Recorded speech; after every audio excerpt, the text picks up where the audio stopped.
मेरा नाम सिया है। मैं आपको विष्णु जी और लक्ष्मी जी की कहानी सुनाने जा रही हूँ।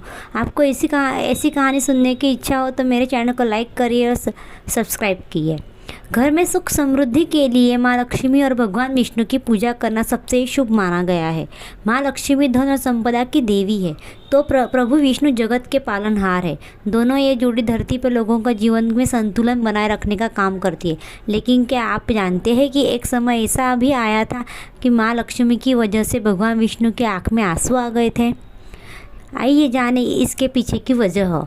पौराणिक कथा के अनुसार एक बार विष्णु जी ने अपनी धाम से निकलकर धरती पर जाने का विचार बनाया और जब उन्होंने इसकी तैयारी शुरू की तो माँ लक्ष्मी ने उनसे पूछा कि वह कहाँ जा रहे हैं। विष्णु जी ने उन्हें बताया कि वह धरती पर घूमने जा रहे हैं। ये बात माँ लक्ष्मी ने भी भगवान विष्णु को उन्हें भी साथ ले जाने के लिए कहा तो भगवान विष्णु बोले कि तुम मेरे साथ चल सकती हो, लेकिन एक शर्त है कि तुम धरती पर पहुंचकर उत्तर दिशा की तरफ नहीं देखोगी।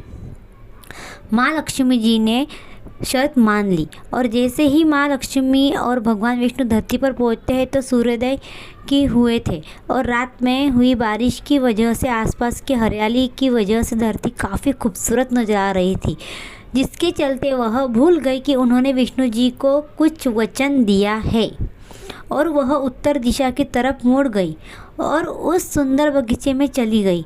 माँ लक्ष्मी को फूलों की भीनी भीनी खुशबू आ रही थी और वहाँ माँ लक्ष्मी बिना सोचे एक फूल भी तोड़ लाई। जब वह फूल तोड़ने के बाद वापस आई तो भगवान विष्णु की आंखों में आंसू आए थे।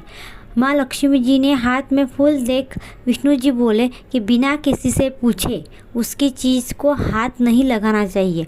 इसी के साथ अपने वचन को भी विष्णु जी ने याद दिलाया, जिससे माँ लक्ष्मी भूल गई थी। माँ का अपनी गलती का एहसास हुआ और उन्होंने अपनी भूल के लिए क्षमा मांगी। भगवान विष्णु ने कहा कि तुम्हारी गलती है और तुम्हें सज़ा अवश्य मिलेगी। जिस माली के खेत में तुम ये फूल बिना पूछ ले आई हो उस घर पे अब तुम नौकर बनकर रहोगी। के आदेश के अनुसार माँ लक्ष्मी उस मालिक के घर चली गई। माँ लक्ष्मी ने उस समय एक गरीब औरत का रूप धारण कर लिया था। ये माली के घर रहकर अपनी सज़ा पूरी करी। जब माली को इस बारे में पता चला कि वह गरीब औरत कोई और नहीं बल्कि माता लक्ष्मी है तो उसने माँ की क्षमा मांगी और कहा कि हमने आपस में अनजाने में ही घर के खेत और काम कराए। ये माँ एक ऐसा अपराध हो गया मुझसे, ये माँ सब मुझे माफ़ कर दो। उनका माँ लक्ष्मी मुस्कुराई बोली, हे माधव, तुम बहुत ही अच्छे और दयालु व्यक्ति हो। तुमने मुझे अपनी बेटी की तरह रखा, अपने परिवार का सदस्य बनाया। इसके बदले में तुम्हें वरदान देती हूँ कि तुम्हारे पास कभी खुशियों और धन की कमी नहीं रहेगी। तुम सारे सुख मिलेंगे जिसके तुम हकदार हो। इसके बाद महालक्ष्मी वापस विष्णु जी के पास चली आई।